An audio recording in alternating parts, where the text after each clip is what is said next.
Hola a todos, ¿cómo están? Espero que muy bien. Nuevamente una entrevista esta semana, esta vez en tiempos de cuarentena, pero como siempre con grandes personalidades. En esta ocasión nos acompaña el actor y cantautor argentino Emanuel Danan. ¿Cómo estás, Emanuel?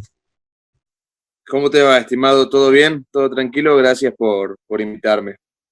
Gracias a ti por haber aceptado la entrevista y para no ir perdiendo ni un solo segundo, por favor, empecemos la entrevista. Cuéntanos un poco sobre ti, tu trayectoria. ¿Quién es Emanuel Danan?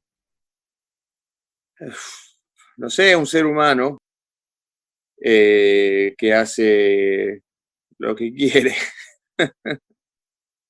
No sé si la gente quiere conocerme, puede ir a YouTube o a Instagram o a Facebook, poner mi nombre y encontrarse, que me describan o me definan ellos. No me gustan mucho, a pesar de actuar un poquito un personaje eh, filo narciso, creo que en realidad el que quiera conocerme, que lo haga por sí mismo. Lo que sabemos es que eres una persona muy libre y esa libertad ha venido influida de unas ciertas ideas. Por favor, cuéntanos cuál ha sido tu primer encuentro con las ideas, cuál es tu filosofía política que está detrás de ti.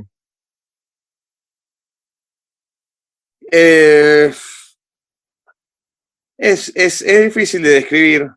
Eh, Mi ideología en realidad es una utopía, pero yo soy consciente de que es utópico.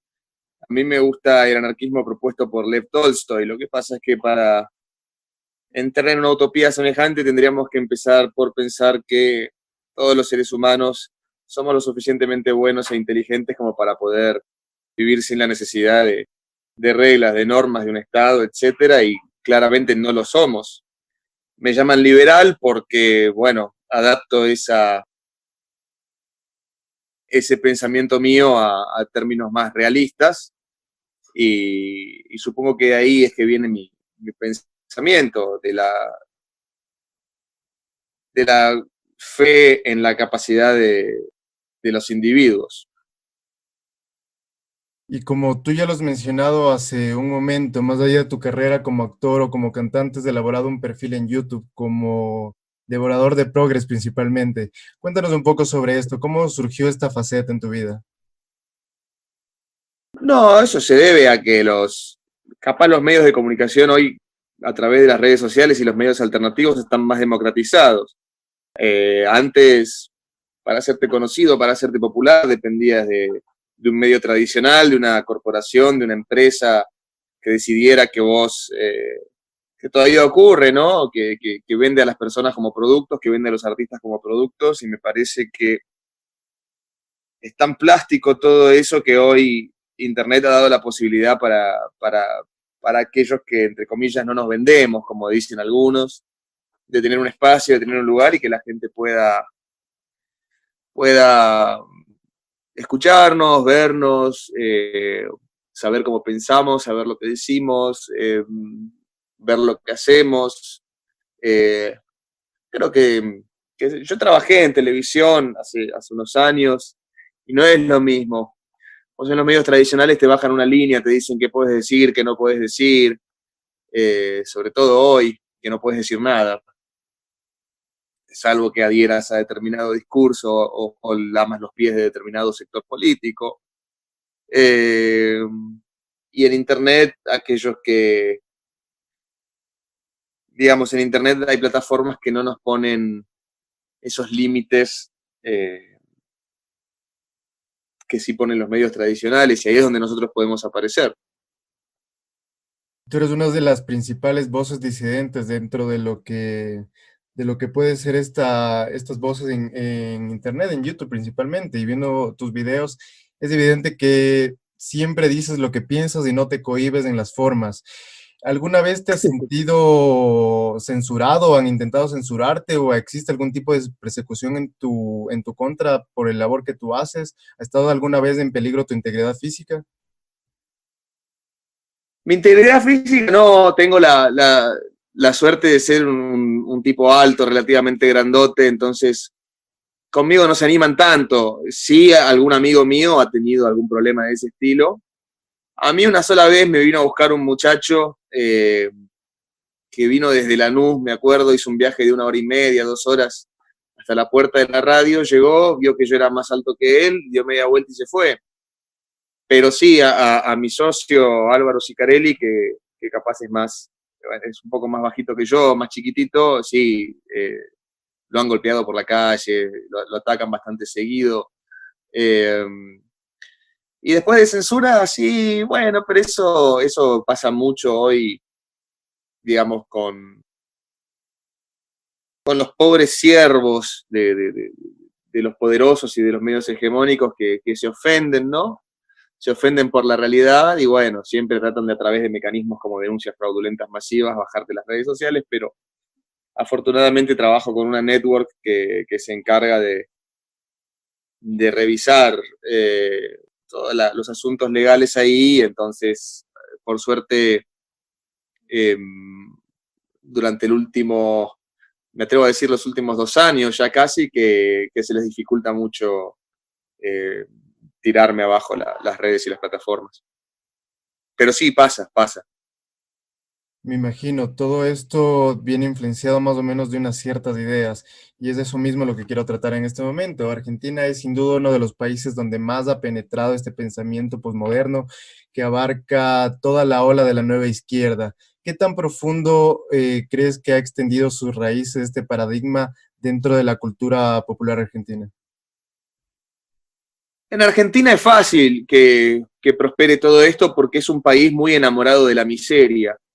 Acá al argentino promedio le gusta lo feo, le gusta lo estúpido, le gusta ¿no? Veneran regímenes espantosos desde sus iPhones y siempre desde lejos, ¿no? Se manifiesta mucho en las artes esto. El nivel artístico promedio es muy decadente y el nivel de los políticos también, y la gente acá enamorada de la miseria le gusta pensar que este enamoramiento por la miseria es una suerte de iluminación intelectual que aquellos que no nos enamoramos de la miseria no somos capaces de entender, ¿no? Es como, ellos son los entendidos, que les gusta la porquería, y tienen como el argentino promedio de clase media tiene este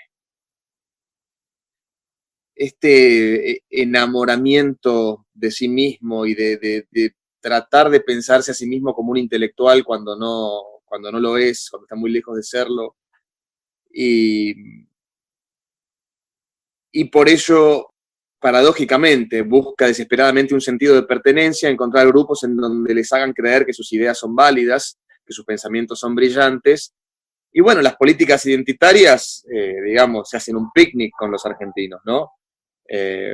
Porque son justamente eso, son políticas identitarias, son políticas que le dicen, vení vos para acá, vení acá, te vamos a hacer creer que todo lo que decís es brillante, que todo lo que decís es válido, que todo lo que decís es antisistema, cuando en realidad el propio sistema genera estas pelotudeces, y por eso es fácil dominar al argentino. Fíjate que hoy estamos viviendo un momento que yo pensé que no iba a haber nunca en mi vida.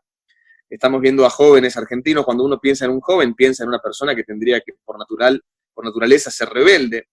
Y estamos viendo a jóvenes argentinos defender el bolsillo abultado de la oligarquía política, ¿sí? Hay un montón de argentinos que hoy estamos acá encerrados sin generar plata, sin generar recursos, que estamos pidiendo a la casta política que haga exactamente lo mismo que nosotros, que es esto de ser solidarios, y esto de entender que no podemos generar, no podemos laburar porque hay un problema más grande. Bueno, queremos que lo entienda la casta política. Y hay un montón de oligofrénicos, de descerebrados, de rebaños, de esclavos perfectos, acá en la Argentina, jóvenes, que abiertamente defienden el bolsillo de los poderosos, que abiertamente defienden el bolsillo de los políticos, que abiertamente defienden los bolsillos de esta oligarquía política que vive en Puerto Madero o en barrios privados, que son lugares que solamente pueden mantener los ricos. Y esto pasa por esto de sentirse parte de algo, un conjunto de imbéciles que piensan que ellos son del equipo de la clase política dominante, sin darse cuenta en su estupidez, en su claro retraso mental en el sentido literal de las palabras, no haciendo alusión a los retrasos mentales médicos o psiquiátricos, en una evidente muestra de retraso mental, no entienden que le estamos pidiendo a la casta política, y eso incluye a todos los que están en el Parlamento, es decir, oficialistas, opositores, tercera fuerza, etcétera. Pero bueno, pasa esto, el sentido de pertenencia, la futbolización de las ideas, y hemos logrado lo imposible, que los jóvenes, que deberían tener ese espíritu rebelde, que deberían tener ese espíritu contestatario, que algunos todavía lo tenemos, están custodiando, defendiendo a capa y espada, metafóricamente, porque si ven una espada salen corriendo y se esconden abajo de una cama, ¿no? En las redes sociales principalmente, o a lo sumo gritando desde un balcón, cuando todos podemos ser valientes porque estamos todos encerrados, custodiando el bolsillo de la oligarquía política, el bolsillo de los poderosos, el bolsillo de nuestros empleados a quien ellos miran como líderes mesiánicos y como amos. Vemos más o menos que vivimos en el mundo al revés, donde antes ser antisistema es voltear el tablero, o sea, sacar el tablero encima y poner la bota encima del tablero. En cambio, ahora lo que se pide es la bota estatal encima de la cabeza. Es algo que simplemente no se logra entender. Es increíble, es surrealista. Yo hace poco hice una editorial en mi programa de radio Dana No Muerte, que se llama La derecha son ustedes.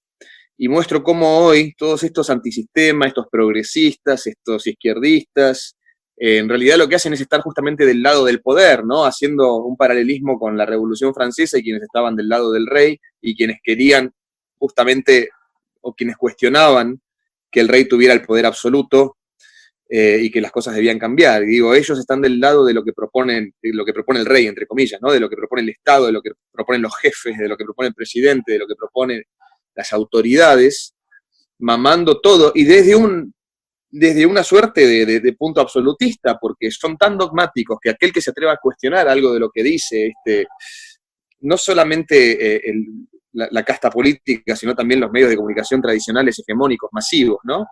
Y aquel que los cuestiona es acusado de derechista, nazi, fascista, bueno, el discurso de odio que no es más que un término actual para lo que antes era el delito de blasfemia. Entonces, claramente la derecha son los que dicen ser el progreso. Están absolutamente del lado del rey. Y cuando hablo de absolutismo no hablo ni siquiera metafóricamente. Aquí se ha barajado muchas veces la oportunidad, y ha ocurrido, de otorgarle superpoderes al presidente, es decir, que el presidente puede hacer básicamente lo que quiera. Estamos viendo el mundo del revés. Aquellos que queremos cuestionar los dogmas y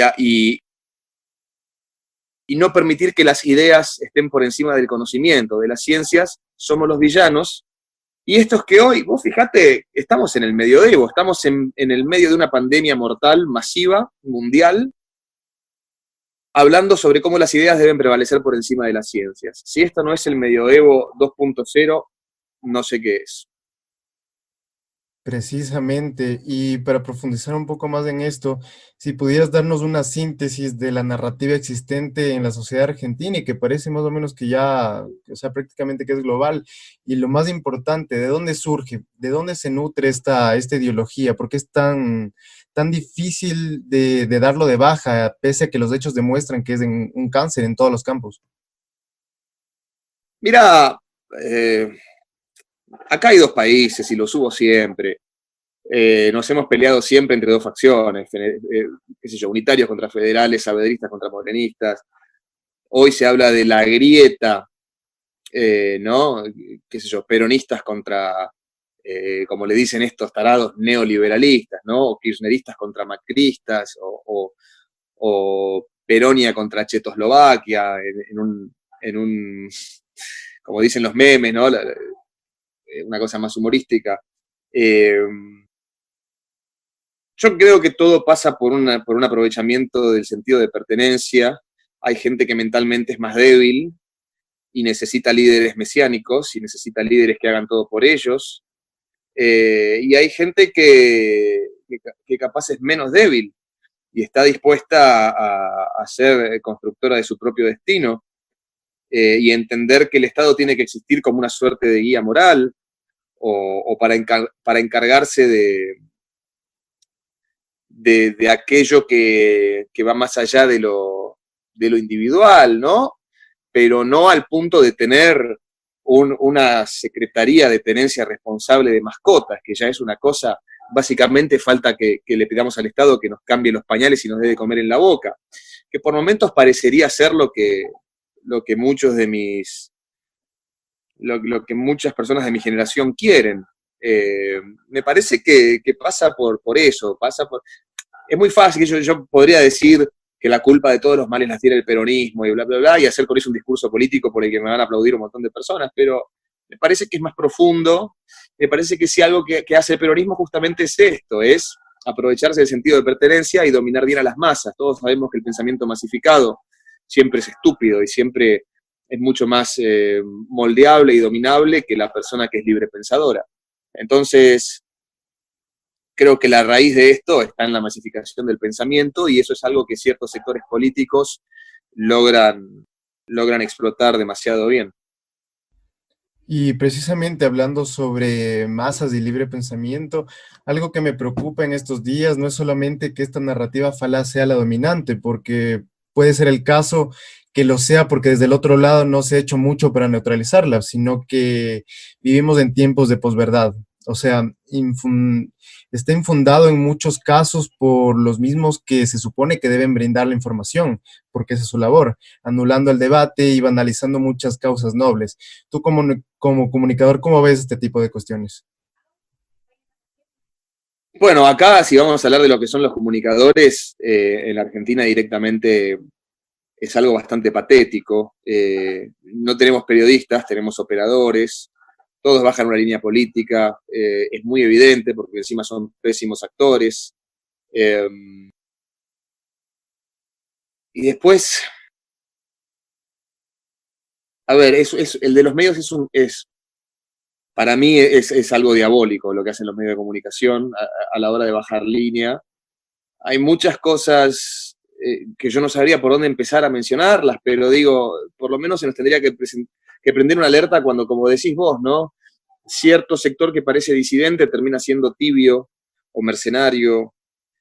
Nos pasó, de hecho, con el gobierno anterior, que supuestamente era un férreo opositor no solo al gobierno que hoy gobierna, sino a la polarización y a esta grieta, ¿no? Y terminó haciendo política y campaña con la grieta y terminó prácticamente gobernando mientras hizo 4 años de campaña para todos aquellos ciudadanos que no lo iban a votar jamás, con un nivel de mediocridad y de tibieza que logró que a funcionarios de ellos con los huevos bien puestos como para decir cosas políticamente incorrectas nos terminaran despidiendo, o como un funcionario que ganó elecciones en 2017, nada más y nada menos que al cuadro político más fuerte de aquel entonces, hoy le esté lamiendo las botas al presidente de turno, deseándole un feliz cumpleaños, mismo funcionario que le escribió un poema a un feto. Es una cosa muy surrealista. La forma en la que funciona la comunicación en la Argentina, cuando va de la mano con lo político, es digno de un... Es como si Aldous Huxley decidiera escribir cuentos cómicos. Lo veo así.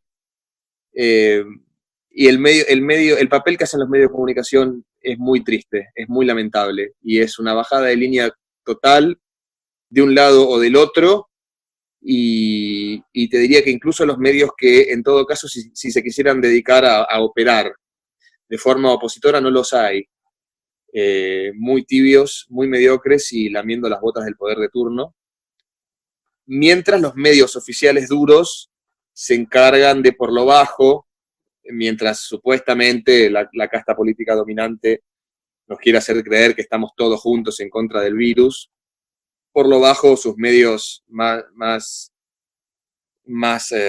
picantes están intentando vender con este virus una lucha de clases que no es tal,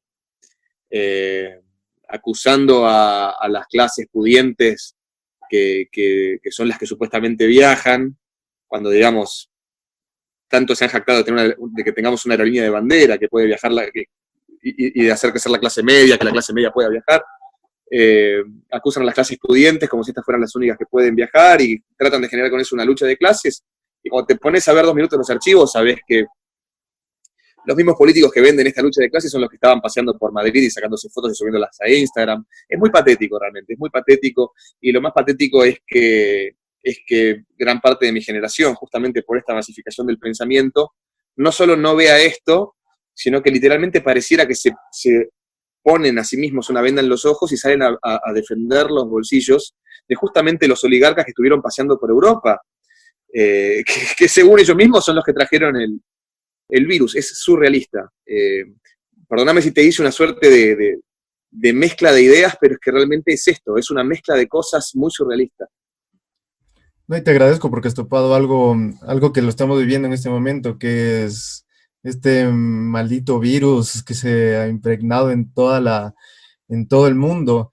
Y ya que has topado esta crisis, me quedo con algo que está demostrado, o sea, que cuando hay una verdadera amenaza que está latente dentro de la sociedad, todo lo banal e insustancial que se desvanece como el humo que es, con todas las luchas identitarias que justamente lo trataste hace un momento. Pese a esto, los políticos ven la forma de aprovechar cualquier tipo de pánico colectivo para echar a funcionar la máquina autoritaria. ¿Por dónde crees que venga la amenaza estatista en el mundo post-COVID-19? Supongo que lo sabremos cuando termine por empezar la pandemia. Acá, muy recientemente amagaron con intervenir el sistema de salud privado. Creo que ahora dieron marcha atrás con eso, pero digamos, el sistema de salud pública en la Argentina es deplorable. No hay insumos, los médicos son unos genios que se las ingenian para resolver problemas sin recursos prácticamente. Han comprado misoprostol para seguir la agenda del orden mundial en lugar de respiradores. Estoy hablando en el mes de febrero, cuando ya se sabía que estábamos bajo una pandemia. En los hospitales no hay gasas. En uno de los mejores hospitales públicos que tenemos en la ciudad de Buenos Aires, los médicos se protegen con bolsas de residuos, ¿sí? Y estoy hablando de uno de los mejores hospitales públicos de la ciudad de Buenos Aires. No quiero pensar lo que es un hospital público en el Chaco. El sistema de salud es un desastre a tal punto que la medicina prepaga, los sanatorios privados colapsan. Entonces, como me dijo hoy una amiga mía, a la que quiero mucho, y es una gran libertaria, me dijo, la guitarrista de mi banda, Yasmín, me dijo, quieren intervenir el sistema de salud privada. Nos vamos a morir todos. Porque la salud pública, la salud dominada además por una casta de delincuentes, no funciona simplemente. Totalmente. Y ante todo esto yo veo que tú juegas con algo muy interesante, que es el humor. ¿Qué papel juega el humor en todo esto? Me pongo a pensar en esa obra maestra que tienes, que es la Liga de la Justicia Social, o las múltiples parodias que tienes en tu canal. ¿Qué juega todo esto ante toda esta retórica de la masa idiotizada? Pienso que eres como Mussolini cuando se juntó con Hitler para ser papas de la Iglesia Católica, ambos dos. Sí, eso pegó. Bueno, es que yo creo que la gente debería ser consciente del gran poder que tiene la ridiculización. Y creo que un gran arma para contrarrestar ideas ridículas es, valga la redundancia, la ridiculización. Y creo que hoy esa narrativa está herida de muerte, ¿no? La narrativa progresista de que no somos binarios, de que el género es una construcción social que nada tiene que ver con el sexo biológico. Está en jaque mate porque fíjate lo que está ocurriendo en Perú, que están hablando de dividir las salidas por género. Tal día van a poder salir los hombres, tal día van a poder salir las mujeres. ¿Y esto por qué? Porque también se está hablando de porcentajes que rezan que 62% de los afectados son hombres y 38%, más o menos, ¿no? Aproximadamente, de las afectadas son mujeres. Es decir, tenemos que hablar acá de ciencia, tenemos que hablar de biología, tenemos que hablar de medicina. No podemos hablar de fantasías. Entonces, ¿qué pasó con los otros 360 géneros? ¿Son inmunes o tenemos que dejarnos de joder y empezar a hablar de anatomía básica?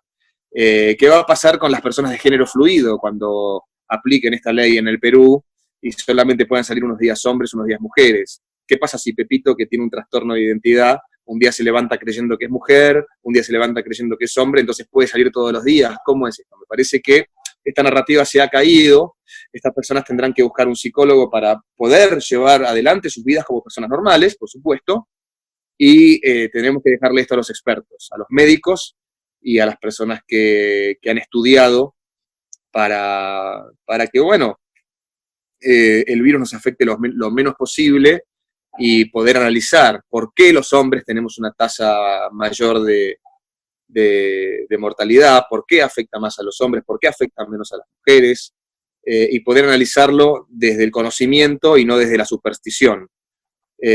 Por eso creo que esta narrativa está en jaque, toda la narrativa progresista está en jaque, por más que estén tratando de hacer de cuenta que el Estado nos está salvando, lo cierto es que el Estado ha tomado las medidas, no ha tomado medidas, el virus se ha esparcido por todo el mundo, de hecho, este virus se ha esparcido gracias a que el Estado chino, comunistoide además, silenció a las voces que estaban alertando sobre el COVID-19, silenció a los especialistas, dejó que se esparciera un virus que además, según la versión oficial, existe gracias a las porquerías que se han acostumbrado a comer los chinos luego de las hambrunas que han sufrido gracias a los regímenes comunistas. ¿Y quién está desarrollando la vacuna? Bueno, simple, los dos laboratorios privados más importantes del mundo, o mejor dicho, las dos empresas en materia de biotecnología privadas más importantes del mundo, que son Pfizer y BioNTech. Entonces, ¿cómo es esto? El Estado que tanto nos protege lo que hizo fue silenciar a los especialistas que estaban alertando, diseminaron el virus por todo el mundo y dos privados poderosos nos van a salvar fabricando, elaborando, desarrollando la vacuna. Y esto no es porque viva lo privado, viva el capitalismo, esto es porque hay una realidad y la realidad tiene que estar por encima de la narrativa. Si no, caemos en mitología, en superstición y en lo que supuestamente tanto la progresía odia, que es el relato religioso. Y es que vemos que cuando hay problemas reales, como decía antes, lo banal se difumina, como el mito, como la, la parodia que es, porque es una simple parodia que se expone. Y vemos también que es paradójico, ya que mencionabas esto de que se va toda la gente, esta gente de izquierda contra el mercado, es paradójico ver que los mismos que están en su casa con alimentos, con víveres, con Netflix, con su celular, son los mismos que critican el sistema que hace propicio que ellos pueden estar tranquilos en sus casas dentro de algo tan que en otras ocasiones ha sido algo totalmente devastador como lo es una pandemia. Sí, exactamente. Yo no veo que en ningún lado se esté hablando de las personas que no pueden quedarse en sus casas y las personas que no tienen casas. Es que es verdad, o sea, vemos que esta crisis no le afecta a todo el mundo igual. Vemos que en los países donde está más reprimido el mercado, donde hay esta retórica izquierdista, no solo en la opinión pública, sino que está instalada en las instituciones, vemos son países que están totalmente devastados. Ni siquiera irnos a casos extremos, el mismo caso de España. Sí, de todos modos creo que podemos irnos a casos extremos porque son los casos extremos los que tanto, por lo menos aquí en la Argentina, han venerado, romantizado y adorado, como el caso de Cuba. A mí no hay nada que me produzca más satisfacción últimamente que ver a estos comunistas que fueron a vacacionar a Cuba con sus dólares y ahora están varados allí probando una prueba gratis de 30 días de comunismo y no soportan ni 5 minutos. Esta artista chilena que se manifestaba contra Piñera llamándolo terrorista y que pedía comunismo en Chile, hoy está atrapada en Cuba llorando, pidiéndole al gobierno de Piñera que la rescate. Entonces, de nuevo, se cae la narrativa, se cae el relato, se cae el cuento. El comunismo es eso, es la falta de recursos, es la falta de insumos, es la falta de todo. Es la dictadura del proletariado según su propia definición.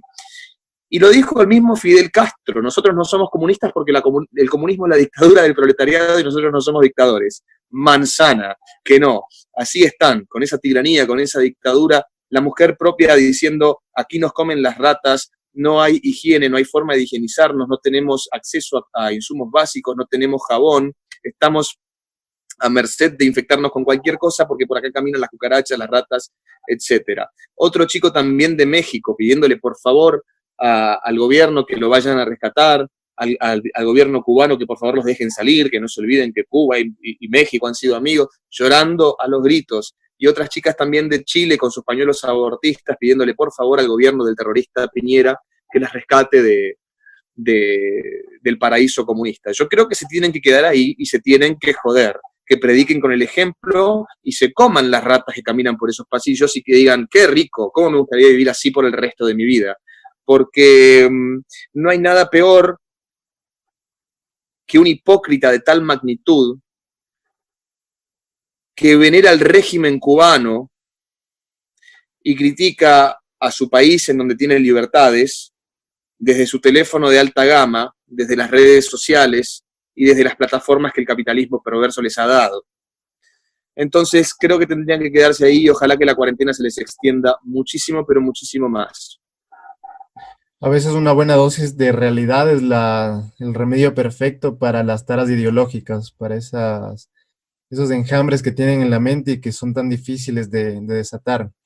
Pero bueno, volviendo al tema del liberalismo y ya para acabar este bloque, vemos que las cosas van encaminadas sin duda muy bien en Argentina. Muchos nos llenamos de esperanza al ver grandes pensadores, académicos, influencers libertarios, pero aún falta mucho por hacer para las ideas que lleguen al conjunto de la población. ¿Por qué crees, por un lado, que que el pensamiento liberal ha sido tan minimizado en la opinión pública por tanto tiempo? Y por otro, ¿cómo consolidar el liberalismo popular?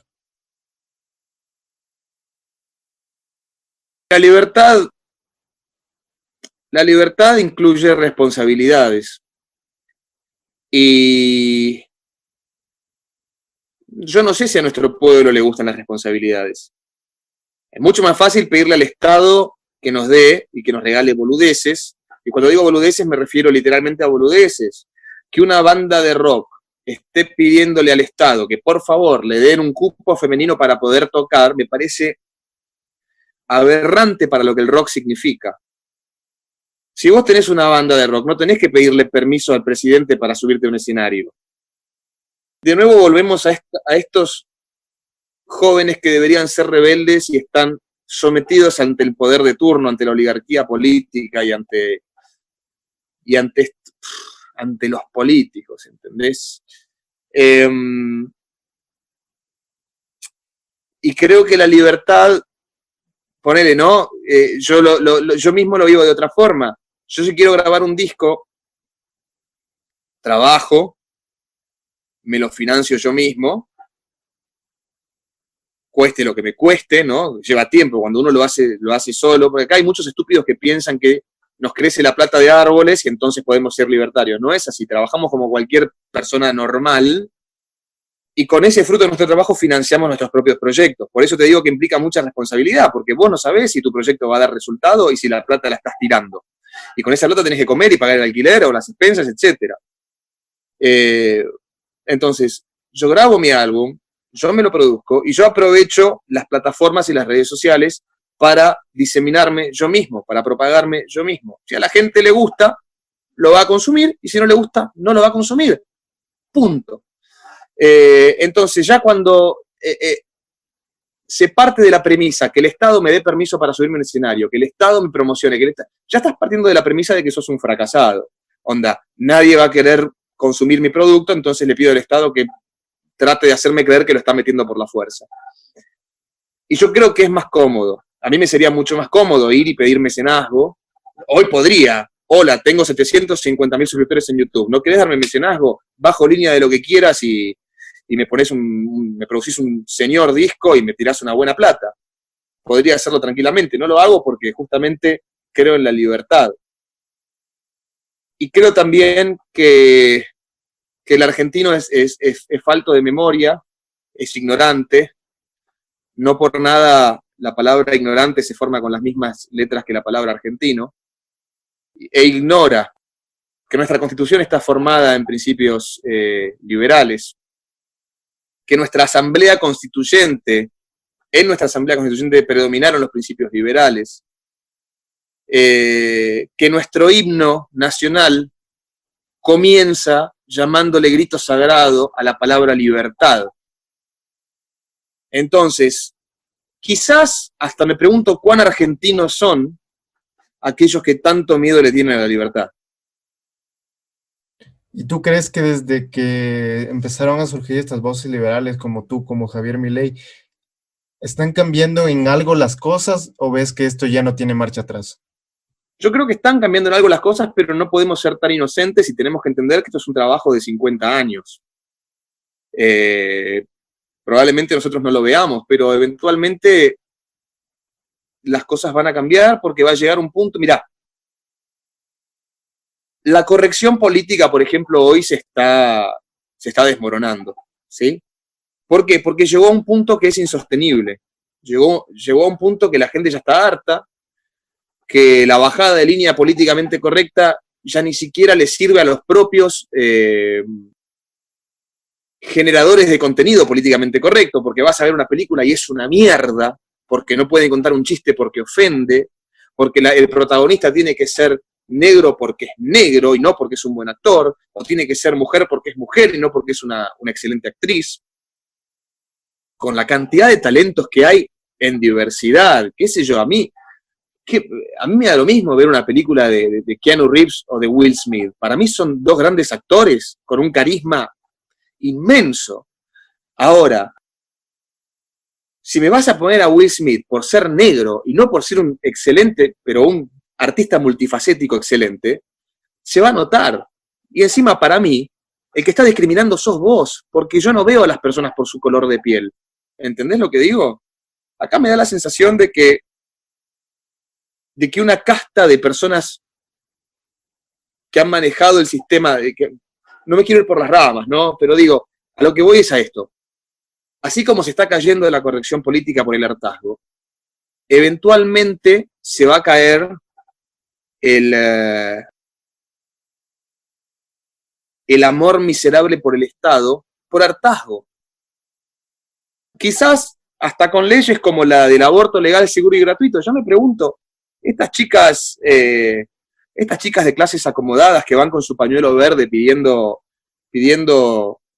aborto legal, seguro y gratuito, el día que entren a un hospital estatal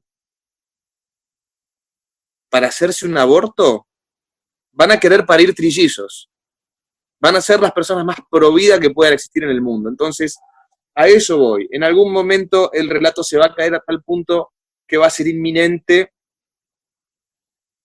que las ideas de la libertad prevalezcan. Totalmente, y para esa labor se necesita mucha gente que vaya sembrando estas semillas. Por eso es tan importante tu labor y por eso te felicito. Bueno, te lo agradezco mucho y lo mismo digo. Muchas gracias. Y ya para ir pasando al último bloque, quisiera que por favor nos ayudes con recomendaciones. En este caso sería de películas, libros, obras, música, podcast, lo que tú gustes, que creas que ha influenciado en tu descubrimiento académico de tu personalidad y que le pueda servir a la gente que nos está escuchando en este momento. Yo creo que lo que tiene que prevalecer es el sentido común de cada uno. Es muy fácil recomendar libros, pero si la persona que está leyendo no entiende lo que está leyendo, no va a servir de nada. De hecho, eso pasa mucho con los progresistas, que te hablan de lo que decía, utilizan la falacia de autoridad sin darse cuenta, ¿no? Porque Judith Butler decía tal cosa y Andrea Dworkin dice tal cosa, y a mí qué me importa. Aristóteles era esclavista, y yo no por admirar la figura de Aristóteles voy a ser esclavista yo. Yo siempre pongo el ejemplo de la novela que a mí más me gustó que he leído, que es El Gran Gatsby, de Scott Fitzgerald, que tiene un montón de simbología, ¿entendés? En un momento hay un letrero con unos ojos, que era supuestamente la publicidad de una óptica, pero entendés lo que el escritor te quiere decir, ¿no? Que la persona que iba por ahí se sentía observada. En un momento un personaje del libro, el narrador, si no me equivoco, entra a un cuarto, lo leí hace mucho, hace más de 10 años, en el que había cortinas blancas. Ahora, si el lector no interpreta lo que esas cortinas blancas significan, de nada sirve estar leyendo. Yo creo que lo que tiene que prevalecer es el sentido común, el libre pensamiento y tratar de pensar afuera de la caja. Tratar de pensar afuera de la caja. Quizás un libro, y esto me robó la recomendación mi amigo El Presto, que de paso también recomiendo su canal. Un libro que sí vale la pena recomendar es El hombre mediocre de José Ingenieros, para entender cómo piensa el mediocre y todo esto que hablábamos del pensamiento masificado, analizarlo hoy con el tema de las políticas identitarias. Y además es un libro que está bueno porque podés leerlo como un libro común o podés simplemente abrir cualquier página y leerlo como si fuera un versículo bíblico, porque es muy interesante todo lo que dice.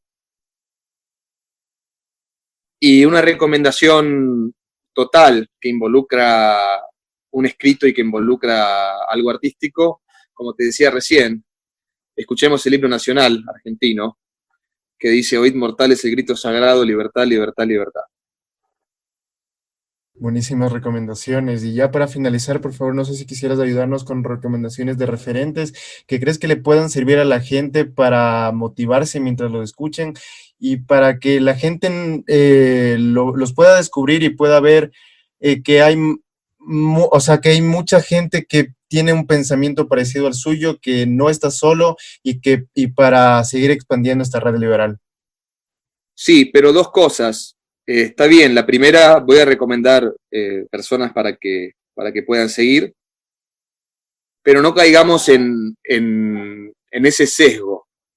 Es crucial que también observemos al adversario ideológico, que entendamos cómo piensa, que entendamos qué es lo que dice, que leamos lo que escribe, porque si no entendemos y no sabemos cómo piensa la persona con la que estamos discutiendo, va a ser muy fácil caer, pisar un palito y perder en un debate.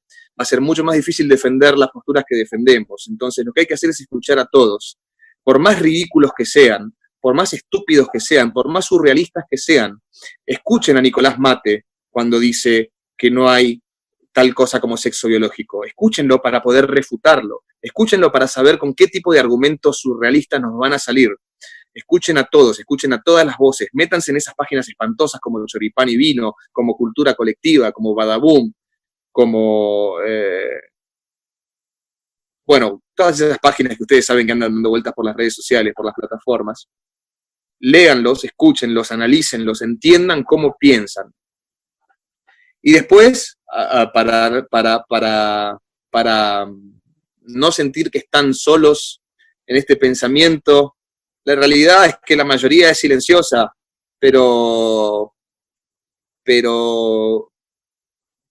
cuidado con las minorías que hacen ruido, porque que no haya representación en los medios, que no haya representación, que no haya políticos que se animen a decir las cosas que hay que decir y hacer las cosas que hay que hacer, no significa que el pueblo no piense de esa manera. Escuchar al Presto, a Álvaro Sicarelli, a Agustín Laje, a Javier Milei,